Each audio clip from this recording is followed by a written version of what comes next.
لله أن الحمد لله نحمده ونستعينه ونستغفره ونعوذ بالله من شرور أنفسنا ومن سيئات أعمالنا من يهده الله فلا مضل له ومن يضلل فلا هادي له وأشهد أن لا إله إلا الله وحده لا شريك له وأشهد أن محمدا عبده ورسوله صلوات الله وسلامه عليه أما بعد فإن أصدق الحديث كتاب الله تعالى وخير الهدى هدى نبينا صلوات الله وسلامه عليه وشر الأمور محدثاتها وكل محدثة بدعة وكل بدعة ضلالة وكل ضلالة في النار. يقول الإمام الذهبي رحمه الله تعالى الكبيرة الخامسة منع الزكاة. The fifth kabira from the major sins that the people fall into, number 5, is a person preventing giving the zakat of al-Islam. Man'u zakat, preventing oneself from giving the zakat is a kabira from the kaba'ir in al-Islam. As it relates to the issue of the zakat in this chapter, zakat that he's talking about here obviously is the rukn from the arkan of al-Islam. And it is not talking about the regular general sadaqah.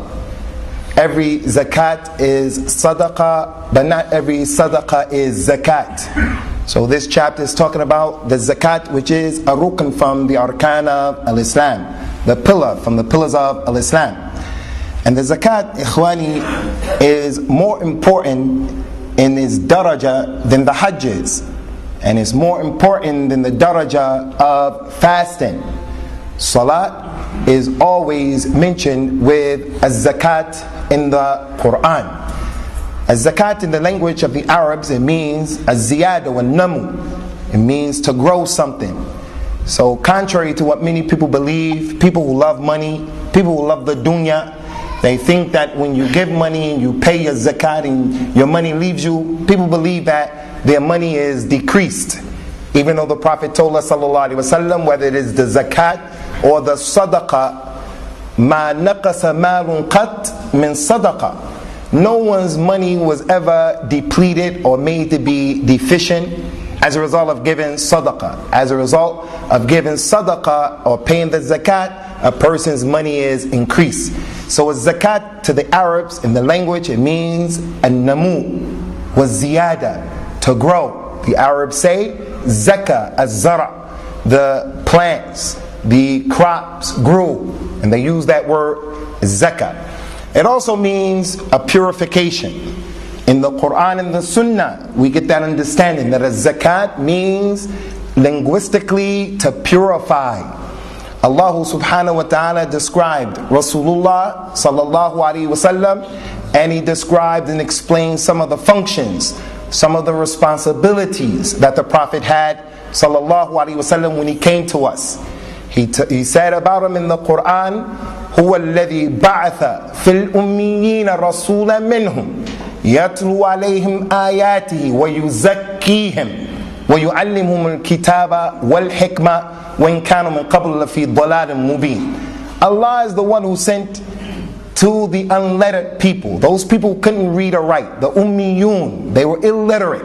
He sent to them a Rasul from amongst themselves. He was a human being and he was Arab and he was unlettered just as they were. And what was his job? He taught them the book, وَيُزَكِّيهِمْ, and he purified them.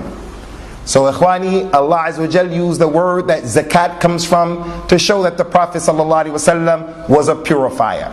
Everything that he ordered us to do is a purification for you. Everything that he made haram and wanted us to stay away from is a purification for you if you stay away from it. And everything that you fall into that's haram, or you don't do what he ordered you to do, you become dirty and you bring upon yourself the filth of the noob and ma'asi. To leave the beard is a purification. To not be musbil and to wear something, whatever it is, pants, a thobe, izar, whatever, below your ankle bones, is a purification. As-salat ila as-salat, wal-jum'atu ila al-jum'ah, وَرَمَضَانُ إِلَى رَمَضَانِ مُكَفِّرَاتٌ لِمَا بَيْنَهُنَّ. One prayer to the next prayer, one Jummah to the next Jummah, one Ramadan to the next Ramadan is a purification for you. When a person makes wudu, the sins of his hands, his arms, his mouth, his nose, his head, his feet, they fall off of him as a result of making the wudu. So everything that the Prophet ordered us to do, sallallahu alaihi wasallam, no matter how big, no matter how small, if you do it, it is a zakat for you, it's a purifier for you. And everything that he told us not to do, if you fall into it, it is something that's going to make you dirty. كَلَّا بَلْ رَانَ عَلَى قُلُوبِهِمْ. No, instead, it is a dirt, it is a black thing that goes on their hearts. بِمَا كَانُوا يَكْسِبُونَ, as a result of what they used to do. So anytime a human being falls into the dhunub and the ma'asi, he gets a black spot on his heart, and that's the dalil. If you fall into what is haram, you become dirty. If you do any aspect of the sunnah of al-Islam, you become purified, you become clean. So the meaning of a zakat from the Quran and the Sunnah and the language of the Arabs is that the zakat means to grow, and it also means to purify. Allah told the Prophet sallallahu alaihi wasallam, خُذْ مِنْ أَمْوَالِهِمْ صَدَقَةً تُطَهِّرُهُمْ وَتُزَكِّيهِمْ بِهَا. Take from their monies a sadaqah so that you can cleanse them and purify them. وَصَلِّ عَلَيْهِمْ إِنَّ صَلَاتَكَ سَكَنٌ لَهُمْ. And give them dua, the salawat. Send salawat upon them, Ya Muhammad, for verily your salawat upon them is a sakina for them. It is something that will make them tranquil. So that's the meaning of a zakat in the language of the Arabs. And that's the zakat that Al-Imam al-Dhahabi is talking about in this particular chapter. He's not talking about the zakat of al-fitr, even though it is wajib. It is the zakat that the person pays with rice or dates or other than that after his fast of Ramadan to purify his fast of Ramadan. Whoever doesn't pay it, then he didn't complete the total fast of Ramadan, because the zakat al-fitr is a part of that. This is not what Al-Imam al-Dhahabi is talking about. He's talking about the zakat of our monies. Jabir ibn Abdullah radiyallahu anhuma. Jabir and his father Abdullah were both companions. He narrated an authentic hadith that's been collected by Imam al-Tabarani rahimahullah ta'ala. For you students of knowledge, Imam al-Tabarani is a scholar of al-Islam, a scholar of al-Hadith that you should know about. He has 3 books of al-Hadith. Al-Imam al-Tabarani and not al-Tabari, al-Tabarani. And I'm going to come back to ask you this, because in his books of Hadith are Hadith that you can't find anywhere else in the dunya except in his book.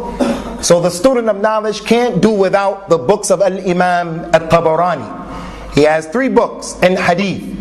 The first one is called Al-Mu'jam al-Kabir, and the second one is the Mu'jam al-Saghir, and the third one is the Mu'jam al-Awsat. The big Mu'jam, the little Mu'jam, and the middle Mu'jam. Each one has his own particular minhaj of what he was trying to do. I'm going to come back and I'm going to ask you that question. Al-Imam al-Tabarani, what's the name of his 3 books?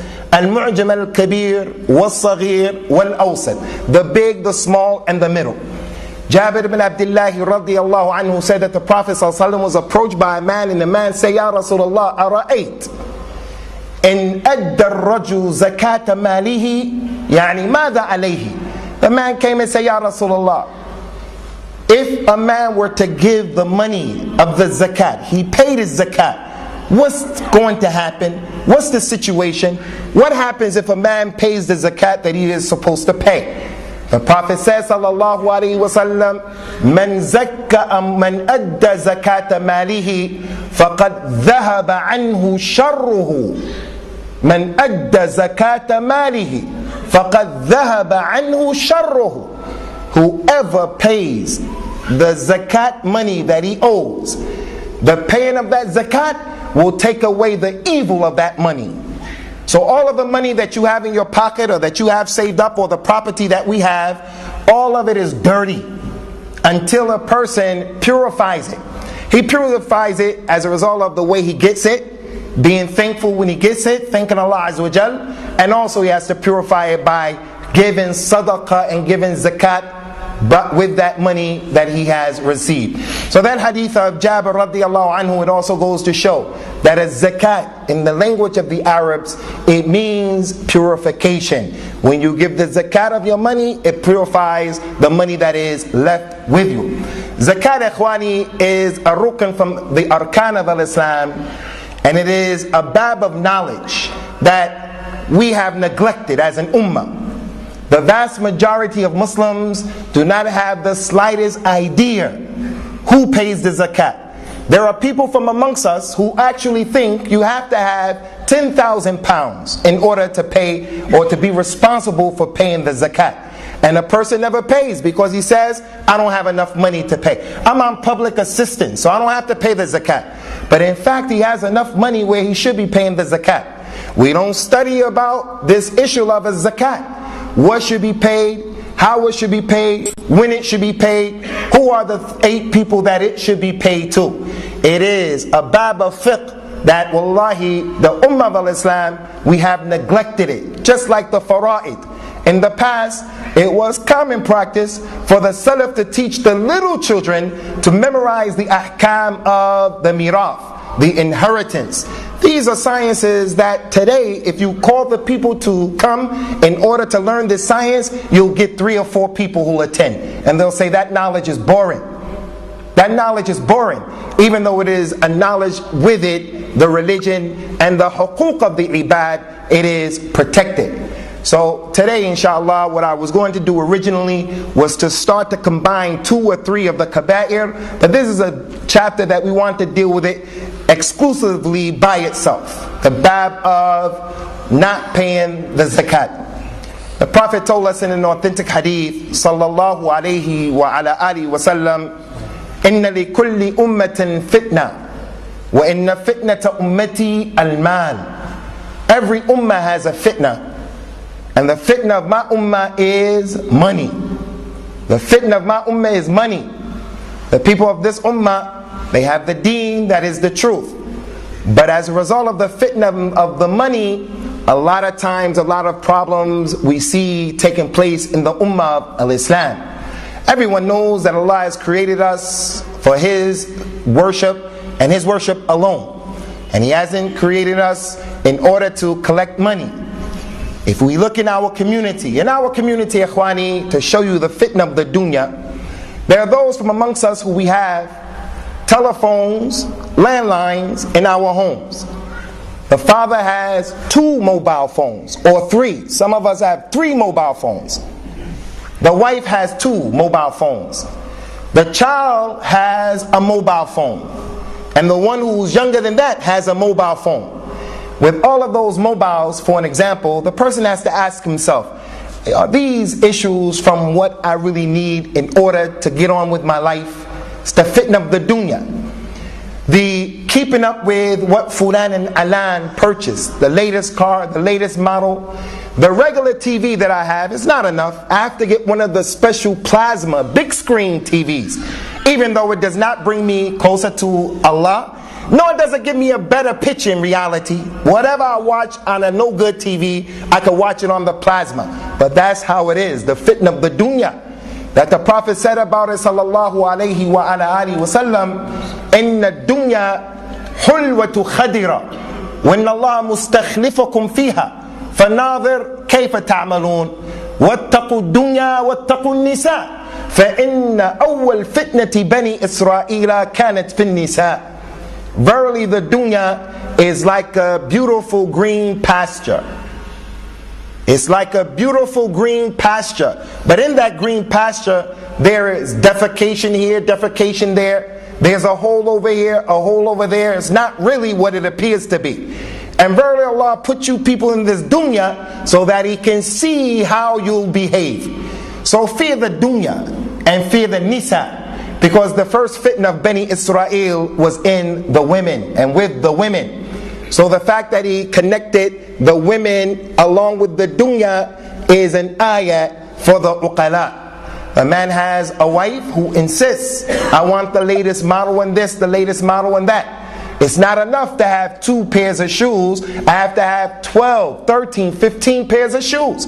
I have to have this and I have to have that. the fitna of the dunya and the fitna of the nisa, it has taken over our ummah. So the Messenger of Allah sallallahu alaihi wasallam, ikhwani, he went through great lengths in order to tell us, to warn us, to explain to us the reality of the dunya. Don't be a person who doesn't give his money because he's afraid of being impoverished. The dunya is a fitna.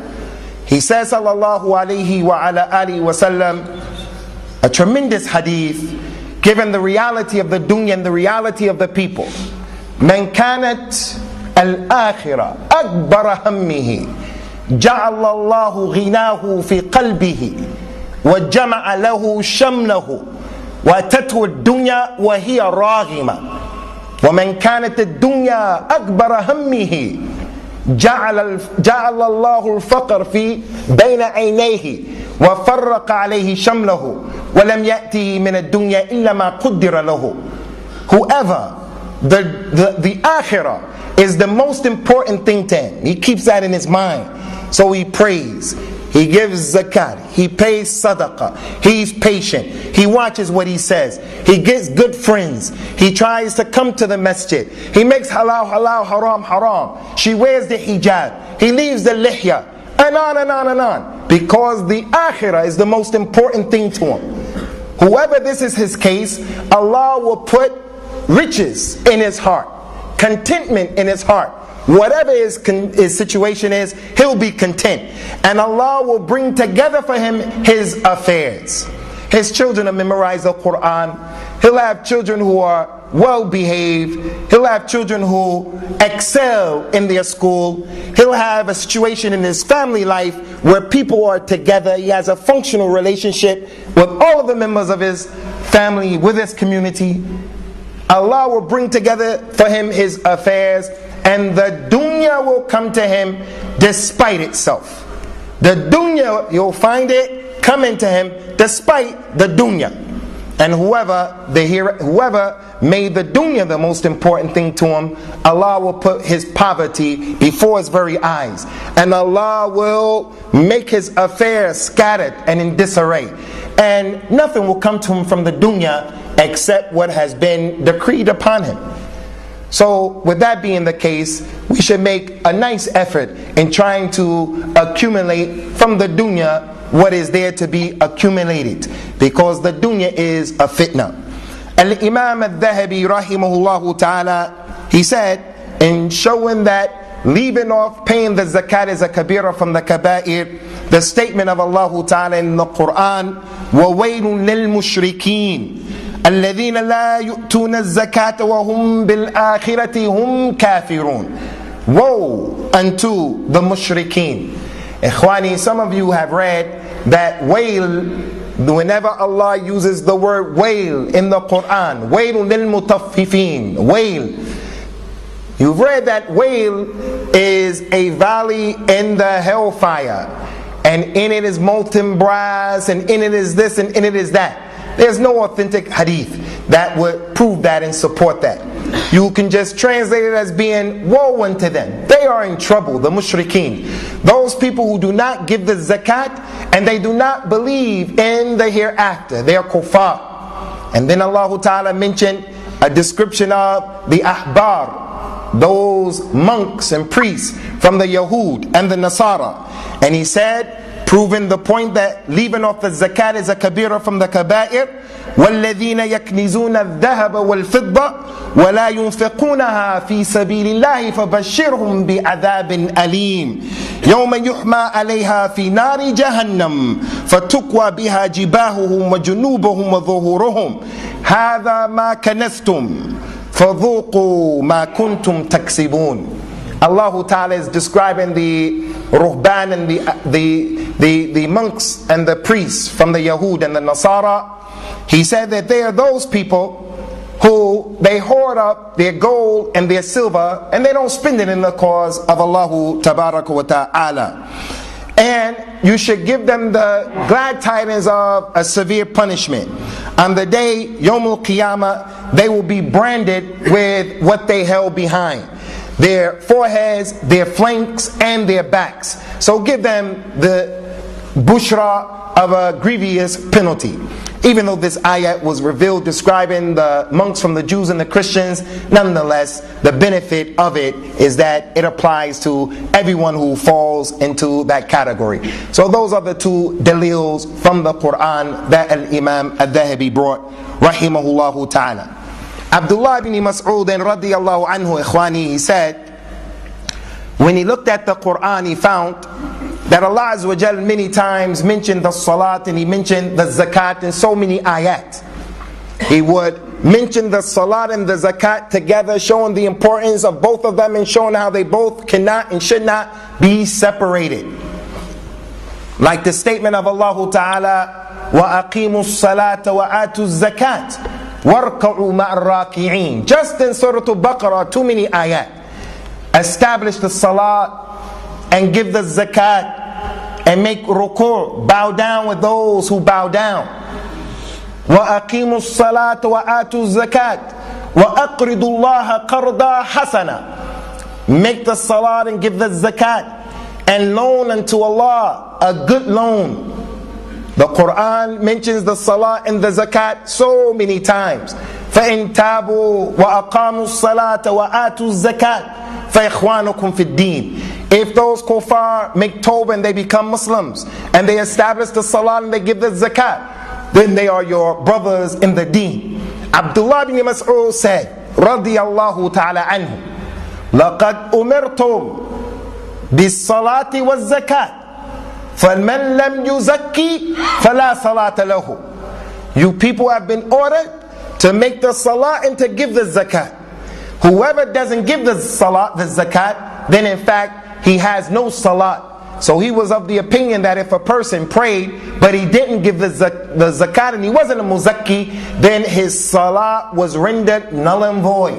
And that is a position and a opinion of some of the ulama of al-Islam. Al-Imam Al-Dhahabi rahimahullah ta'ala now goes into the hadeeth of Rasulullah sallallahu alayhi wa ala alihi wa sallam to prove not giving the zakat is a kabira from the kaba'ir.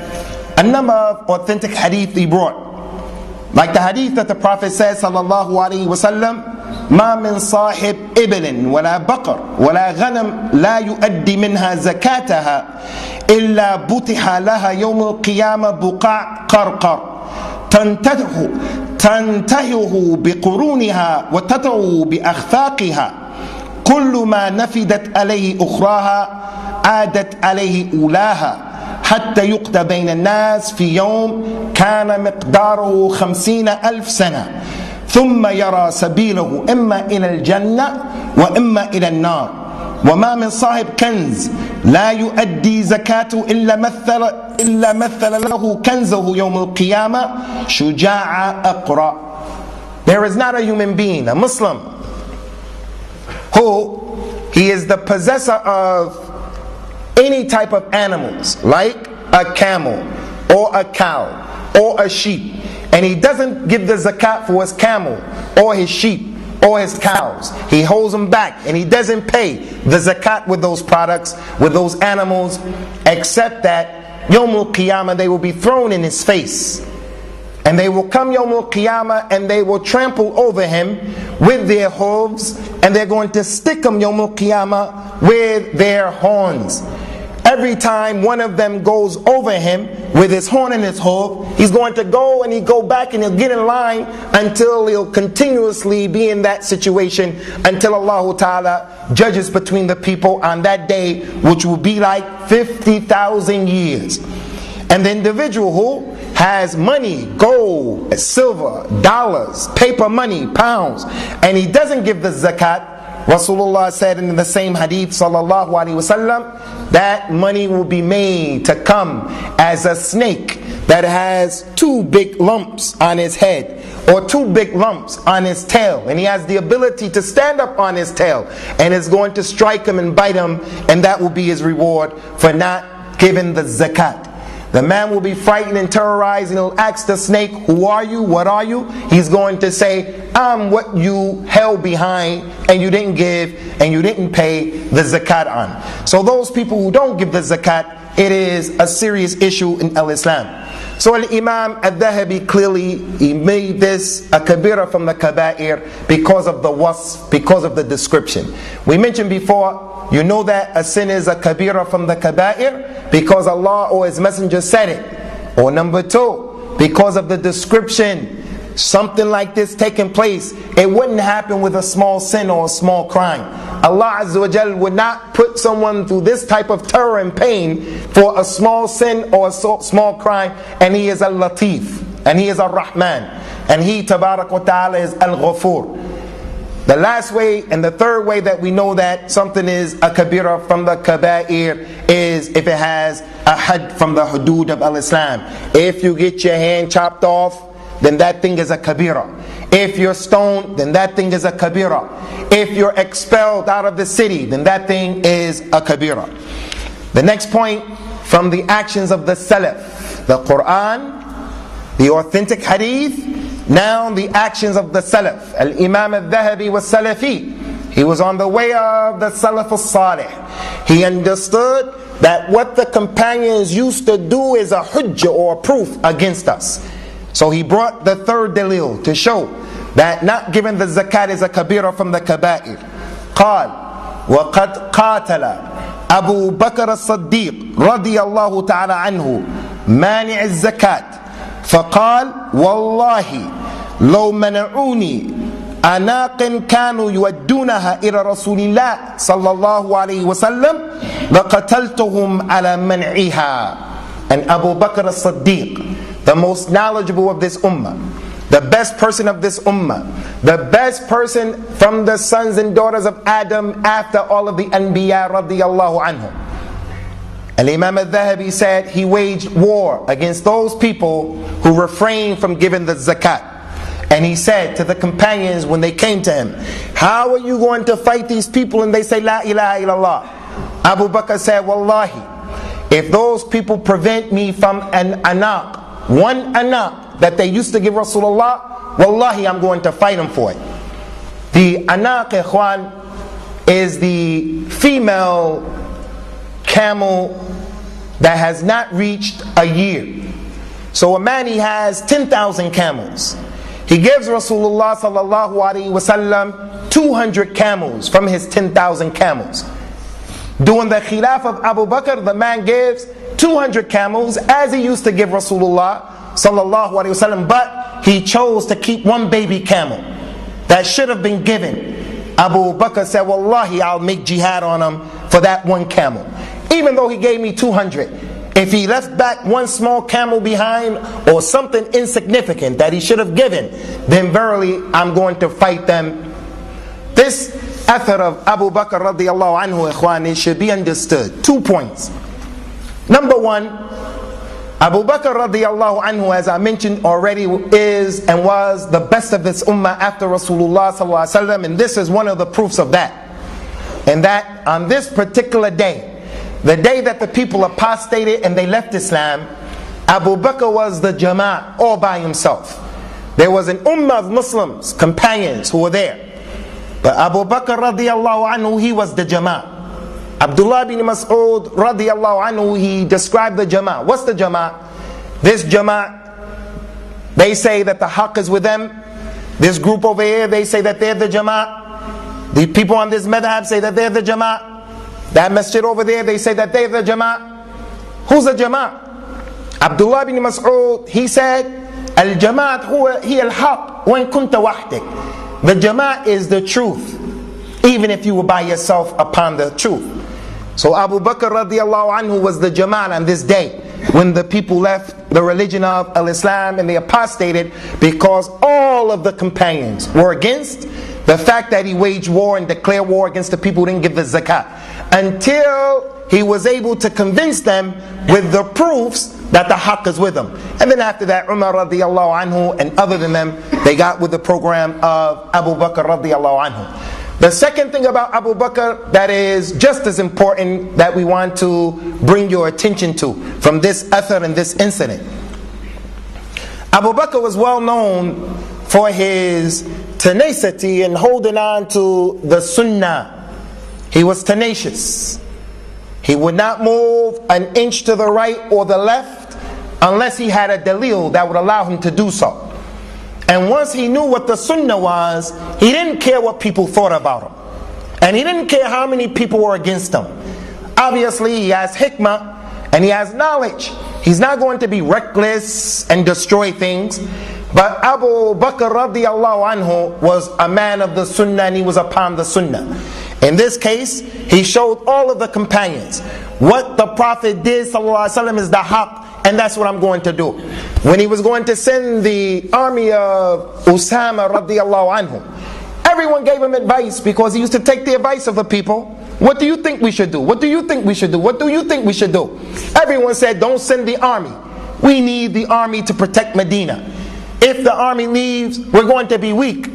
Abu Bakr is showing his seriousness about the sunnah. He told the people, Wallahi, I will not untie a knot that Rasulullah tied, sallallahu alayhi wa ala alihi wa sallam. What he did was good enough for me. And that was the haqq in that particular issue. We have in this masjid many brothers who want to practice the sunnah and they want to be upon the sunnah. But I have to say to you brothers, practicing the sunnah and being upon the sunnah requires knowledge of the sunnah. One of the things that we see in our masjid that many people do, and we have to begin to ask ourselves, in order to do this, or in order to believe in this, where is the proof that I'm following? Don't be a copycat. Don't just copy people. Find out why you do what you do. The man is praying in the jama'ah, and he came and he missed 1 rak'ah or 2 rak'ah. After the salam of the imam, that person gets up and he moves forward to take a sutra to the right or the left. This is not from the sunnah of Rasulullah sallallahu alaihi wasallam, and is being done by a person who wants to practice the sunnah. He has good intent. He wants to practice the command of praying to a sutra. But did the companions of Rasulullah sallallahu alaihi wasallam leave us that as an example? That's for the person who's trying to practice the sunnah. What about the people who don't have any idea what the sunnah is? They have no idea. So when it's a year after the death of a relative, they gather the people together and they read the Quran. He reads some, he reads some, he reads some, and they believe that that reward is going to go to that dead person. And that's the only time they read the Quran. Every year on the anniversary of a death of someone, they do this. We have to ask ourselves, ikhwan, is that from our religion or is not from our religion? We have to be like Abu Bakr radiallahu anhu. Don't take a step in this religion without knowing why. Someone came to me today and they said, is it true that the malaika, they see Allah subhanahu wa ta'ala? Do the malaika see Allah? A question that's a knowledge-based question. I said, based upon what I know, the malaika do not see Allah. They said, someone said that the malaika see Allah. He has a right to say that. Maybe he has a dalil. It's your responsibility to ask me, to ask him, to ask that one. Where is the dalil for that? Where is the dalil? We don't believe and we don't do any forms of worship in this religion without proofs, clear proofs. That's Abu Bakr as-Siddiq, and that's why he's the most knowledgeable of this ummah, radiyallahu ta'ala anhu. So this hadith here says that Abu Bakr radiyallahu anhu said, if they used to give an anaq, a little camel, I'm going to fight him. Some of the narrations also said that he said if they used to give him an iqal, and the iqal is what is tied around the head. The Arabs used to use it to tie up the leg of the animals. If they used to give that to Rasulullah and they refused to give it to me, I'm going to fight them. Radiyallahu ta'ala anhu. وقال الله تبارك وتعالى ولا يحسبن الذين يبخلون بما آتاهم الله من فضله هو خير لهم بل هو شر لهم سيطوقون ما بخلوا به يوم القيامة ولله ميراث السماوات والأرض والله بما تعملون خبير. Allah Ta'ala said, do not think that those people who refuse to give out of that which we've given them from our virtues. Allah gave it to you from His own virtue. Do not believe that when they refrain from giving, it is better for them. In fact, it is worse for them. What they don't give will be tied around their necks Yawm al-Qiyamah from that zakat money that they didn't pay, and they will be punished with it. And to Allah belongs all of the money in the heavens and the earth, and He knows well what you people do. The authentic hadith of the Prophet sallallahu alaihi wasallam, where he said about the zakat, "Man mana'aha fa inna akhidhuha wa shatra ibli azmatun min azamati rabbina." Listen to what happens in the Islamic state when the person doesn't give the zakat. He doesn't say the zakat shouldn't be given. He believes in zakat, but he says, "I'm not going to give it." Or he refuses to pay in any way that he refuses. He hides, he doesn't let the person in charge know where he's at. Rasulullah says, sallallahu alaihi wasallam, the person who prevents himself from giving the zakat, we're going to take half of his money and half of his animals as a command that Allah Ta'ala has legislated. So the penalty for not getting zakat, when the Khalifa or the Hakim or the Imam gets a hold of the person, is that he has the right to take half of all of his money as a penalty, and half of all of his animals as a penalty, as a result of preventing himself from the zakat. In the religion of Islam, if someone came to your house as a guest, the guest who you open your door to and you allow him to be your dayf, your guest, he has a right that you take care of him for 3 days. 3 days and 3 nights. And the Prophet allows, sallallahu alaihi wasallam, the guest, if his host does not take care of him the proper way, he doesn't feed him, doesn't give him to drink, the Prophet allowed us, sallallahu alaihi wasallam, for the guest to take his right from the host. He allowed the one who's the guest to take food, to take drink from the host. Obviously, he can't do it in a way that's going to cause a bigger fitna. He can't go into the kitchen and his wife is in the kitchen and then claim, "I'm going to take my haqq." The point is, Al-Islam gave the dayf huquq. From the huquq of the dayf is, if the host or the hostess doesn't take care of him, he has the right to take what he needs. If that's the case with the guests, then obviously the issue of the zakat, which is the haqq of Allah and the haqq of the ibad, is going to be even more serious. So from the penalties of not giving the zakat, and a proof that it's a kabira from the kaba'ir, is the fact that al-Islam, Allah Ta'ala, has legislated that the imam, the hakim, he is allowed to take half of the property of a man, his money, as well as his animals. Al-Imam al-Nawawi al-Dhahabi rahimahullah ta'ala, he brings the last hadith of this chapter, and Yahya ibn Abi Kathir قال حدثني عامر الأقيلي أن أباه أخبره أنه سمع أبا هريرة رضي الله عنه يقول قال النبي صلى الله عليه وسلم أول 3 يدخلون النار أمير مسلط وذو ثروة لا يؤدي حق الله عز وجل وفقير فخور. He brought the last hadith, and this hadith says that the Prophet says, sallallahu alaihi wasallam, the first 3 people who will enter into the hellfire Yawm al-Qiyamah will be, number 1, the Amir, the leader who is oppressive. He is oppressive. The second one is the one who has money, but he doesn't give Allah his haqq. He doesn't pay the zakat. He will be one of the first 3 people to enter into the hellfire. And the third one is a poor person who is fakhur, a faqir who is fakhur, a poor person who is arrogant. He has nothing to be arrogant about. Concerning this hadith seems to contradict the hadith that's well known to us, that the first 3 people will be put into the hellfire will be the one who made jihad, and the one who read the Qur'an. He had knowledge and he read the Qur'an, so that it would be said that he was a qari of the Qur'an. And the third one was the rich man who used to give in order to be seen, and it was said that he was generous. So based upon that, it appears that this hadith is not authentic. But because I don't have my books available to research the hadith, I'm not going to say it's authentic or it's not authentic. Allahu Alam.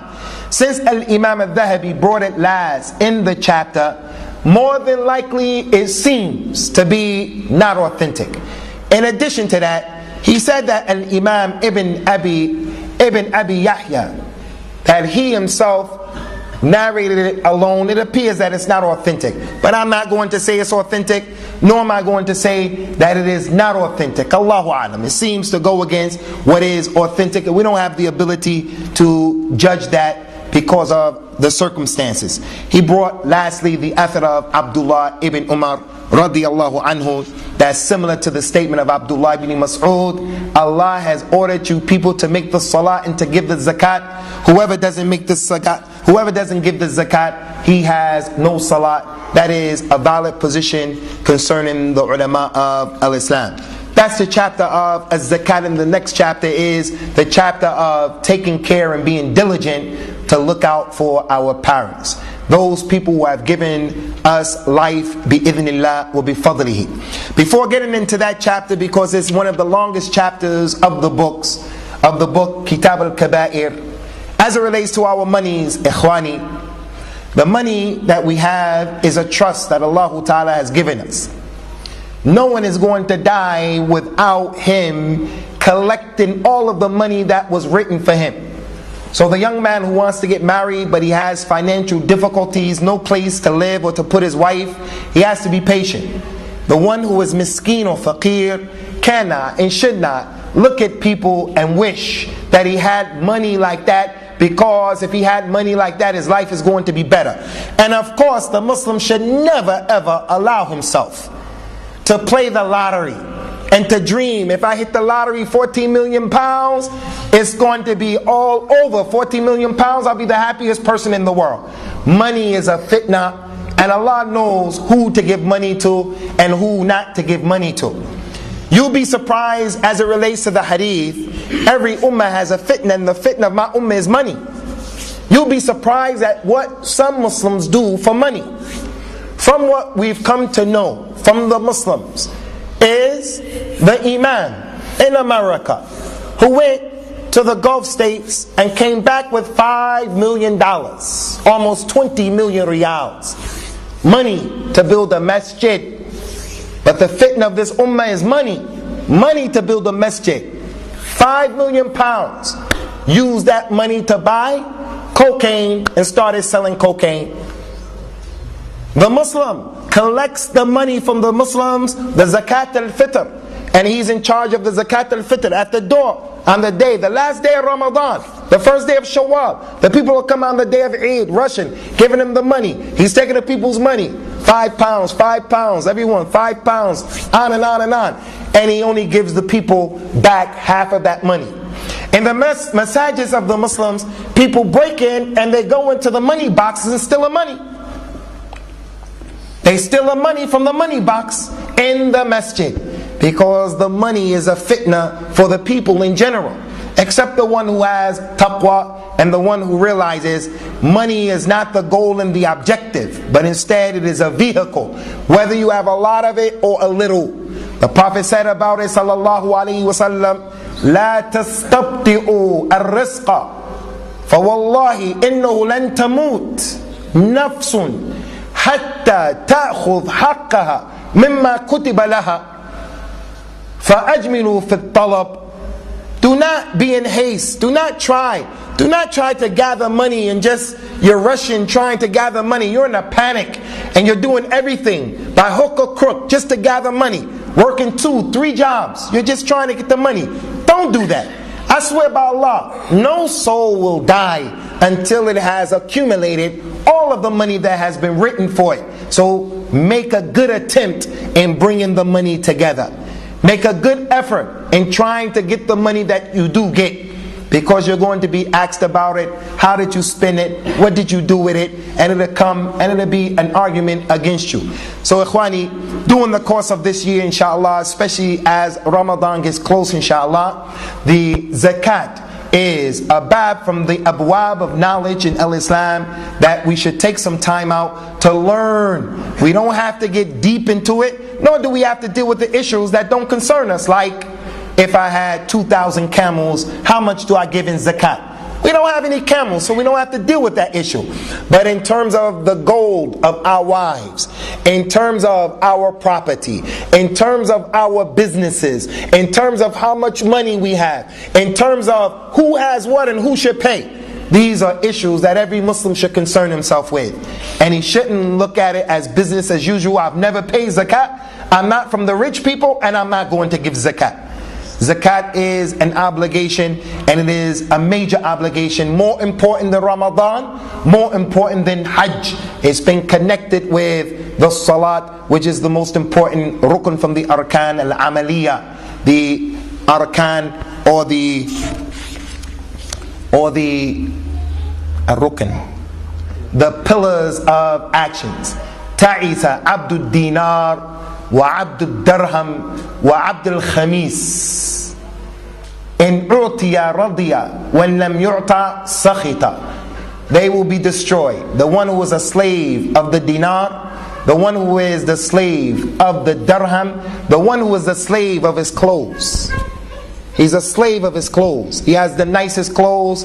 If you go, and this is just an example, ikhwan, this is not to pick on any particular group, but it is a fact. If you go to the countries like in the Gulf states where the people wear the gutra, covering your head is from al-Islam and it's from the etiquettes of al-rajula, being a man in al-Islam.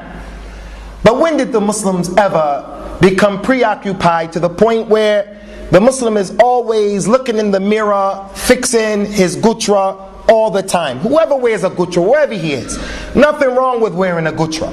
But when the person becomes preoccupied in the salat, and he's in the mirror, women, that's the characteristics of the women, and they're not criticized for that.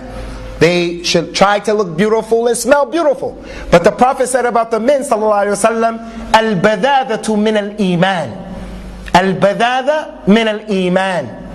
Al-badada means to leave yourself without combing your hair and your beard. Al-badada means not to put a dihin, oil on yourself, to go disheveled sometime.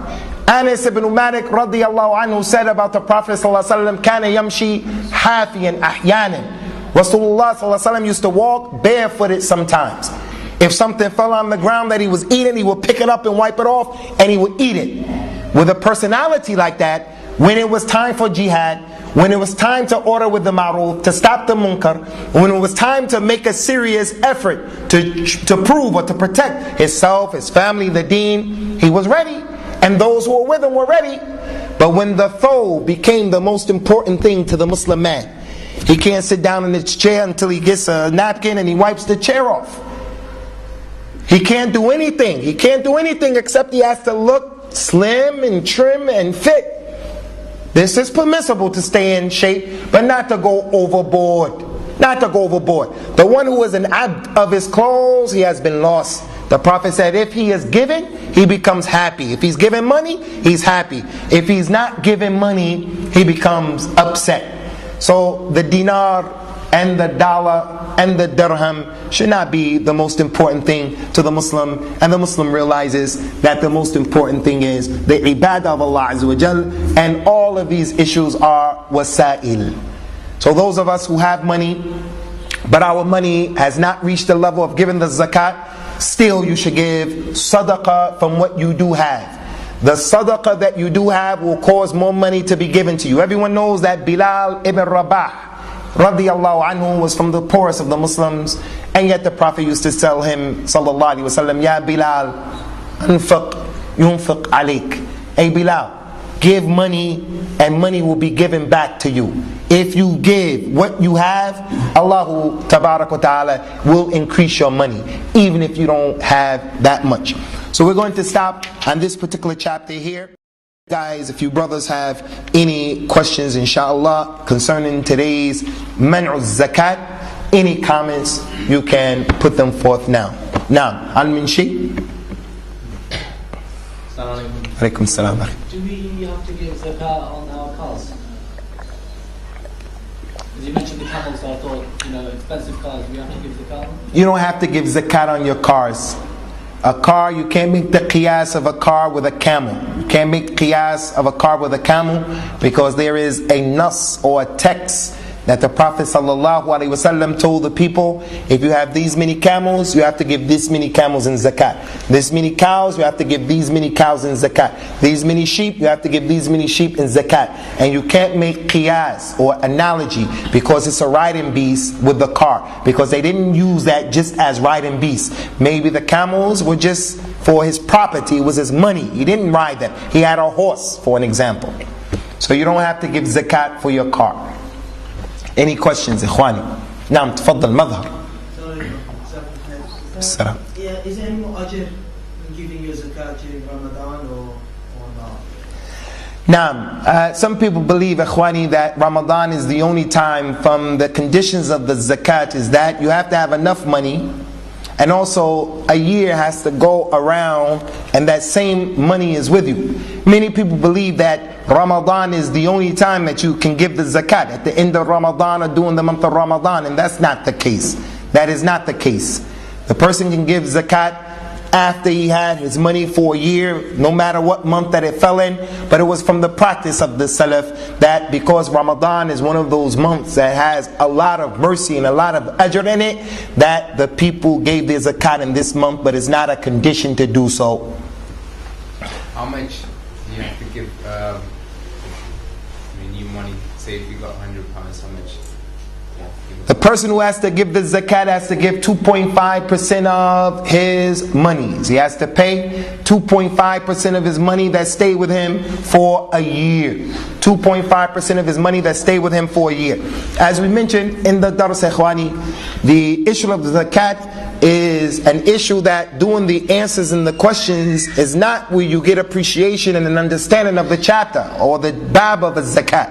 But you have to learn it chapter by chapter, issue by issue. So we can answer questions here, but again, the way you really understand the issue of a zakat is by studying the chapter itself. Many times you mentioned you say two words from the kabair. Yes. What do you mean by that, and what's the difference? Kabira? From the kabair. The difference between kabira and kaba'ir, kabira is one major sin. It's the singular. And kaba'ir is the plural of that one word. So you say a zina is a kabira. Yeah. Zina and killing and magic are 3 kaba'ir. Yeah, you said there was 8 types of people that should receive zakat, or 8 categories or something. Who are these 8 people? Anybody is a hafidh of the Quran? إنما الصدقات للفقراء In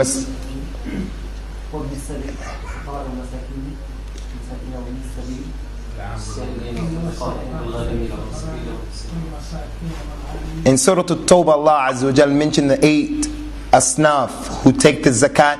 The zakat is for the person who is miskeen and the person who is faqir. And there's a difference between the two. The person who is miskeen and the person who is faqir. The miskeen is a poor person, but he has enough to eat for that day. He has something. And the faqir is the one who doesn't have anything. He is dirt broke. He has nothing at all. Nothing to eat, nothing. The zakat is for those two. And the zakat is for the one who is a wayfarer. He's lost in the street. He's trying to get back to his country. He's here, but he's trying to get back to Somalia, and he doesn't have any money. We could give him zakat. And zakat is also for the person who you're trying to incline their hearts towards al-Islam. Kuffar, they don't believe in Islam, but you want to bring them to the religion, so you give them money from the zakat. And the zakat is also for the person who goes out for the Muslim state and he collects the zakat. He connects the zakat. And it's also for the one who he owes some money, so you want to get him out of debt so he can ask for the zakat money and he can give the zakat. It's for those 8 people. And that ayat is in Surah At-Tawbah. Any more questions, Ikhwani? Tfaddal. Bilal. What about if you was in a position like where you bought your house and you paid off it completely, but since then your income doesn't sort of give you the ability to give zakat according to your property or anything like that? If you don't have the ability to do an ibadah from the ibadat of al-Islam, then you don't have to do it. Whether it's zakat or other than that, you pray according to your ability. If you only can pray sitting down, you pray sitting down. If you pray lying down, that's all you can do, you pray lying down. The sister doesn't have to make hajj until she has her own money and until she has a mahram. So anything in al-Islam, if you don't have the ability to do it, Allah Azza wa Jalla doesn't make you responsible for doing it. As for paying zakat on the house, these are the type of issues that in the month when we deal with the zakat, we're going to explain. You don't have to pay zakat on your house. Issues of stocks and bonds and issues like that, these questions, you can't just come and give a question. We have to learn the chapter, the bab of a zakat, and then you'll get a better and fuller appreciation of the topic itself. You guys have any more questions, ikhwani? Any ta'liqat? Yes, bro. Akhuna. You mentioned about the car, this has no zakat about that. However, if somebody has cars for business. As for a person is inventory, he has cars and he has to pay zakat. If his business is selling cars, then that property that he has to pay the zakat. He has to pay the zakat on that property. Now, I spoke to a brother recently who returned from Umrah, and he was telling me that time and time again, in and around the Kaaba, he was approached by all kinds of people saying, "Brother, I'm lost. I've lost my money. Someone's taken my money. I need to get back to my homeland." All kinds of excuses, and he said that he felt that a lot of this was deception. He was advised by people to ignore them. What's the position on this, especially when you go to Umrah? The person has to try to have some hikmah. If he feels that the person is pulling a scam, then he doesn't pay at all. Wala karama. He feels that the person is lying, cheating, then he doesn't give him the money. Wala karama. And he looks for those people who are deserving of the money, or they appear to be deserving of the money. But if he chooses to give the money, he'll get his reward with Allah Azza wa Jalla. Everyone knows the hadeeth of the man who came and he gave the sadaqah one night to the lady who was a zaniya. And then he gave the sadaqah to her, and the people said the sadaqah was given to the zaniya. And then the next day he said alhamdulillah for the zaniya. And then he gave the money the next day to a man who was rich. They said the man gave money to a rich man.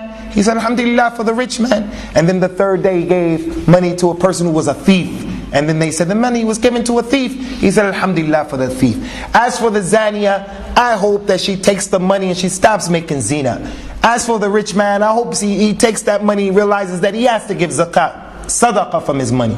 As for the one who was poor, as for the one who's a thief, I hope he takes that money and it helps him to leave off stealing. So Allah Azza wa Jal will reward the person based upon his niyyah, but he has a responsibility to choose the right person. Because Allah, the Prophet did tell us sallallahu alaihi wasallam, thalathatun yad'un Allah fala yustajabu lahum wa dhakara minhum rajulun قد آتى سفيها ماله وقد قال الله تعالى ولا تؤتوا السفهاء أموالكم. 3 people will make dua and Allah won't answer their dua. And one of them, he said, was the man who gave a foolish person, a safi, his money. And Allah said in the Quran, don't give the sufaha your money. So that guy who's going around stealing, and you know he's like that, and you give him the money, you can possibly fall into this hadith, if you know. Because you saw him doing it to him, he's doing it to him, and he's doing it to him, as we've seen before. In our tent in Hajj, the lady came with a niqab on and she was asking for money. Saw at another tent without the niqab on and she was asking for money. And that's the job of some of the people. Nasallallahu al-afiyya wa salama. Tfadda akhi. In the category, the 8 categories, what does fi sabilillah mean? Now, concerning the issue of fi sabilillah, there's a lot of ikhtilaf between the ulama. Fi sabilillah is clear that the people who are out in the way of Allah subhanahu wa ta'ala making jihad, it's clear that that's from the first group. But some of the scholars later on said that fi sabilillah also could mean being a student of knowledge, that he can get the zakat even though he's not making jihad. Fi sabilillah can be an individual who built a school so he can get the zakat. Fi sabilillah could be the one who built the masjid, so the money can be given to the masjid. Some of the scholars said, no, you can't do that. Fi sabilillah is clear. Fi sabilillah means the one who is fighting in the cause of Allah. But those people who say you can give it to a student of knowledge or a school or a masjid, they have proof where these situations were called, similar situations were called fi sabilillah. Wallahu a'la wa a'la.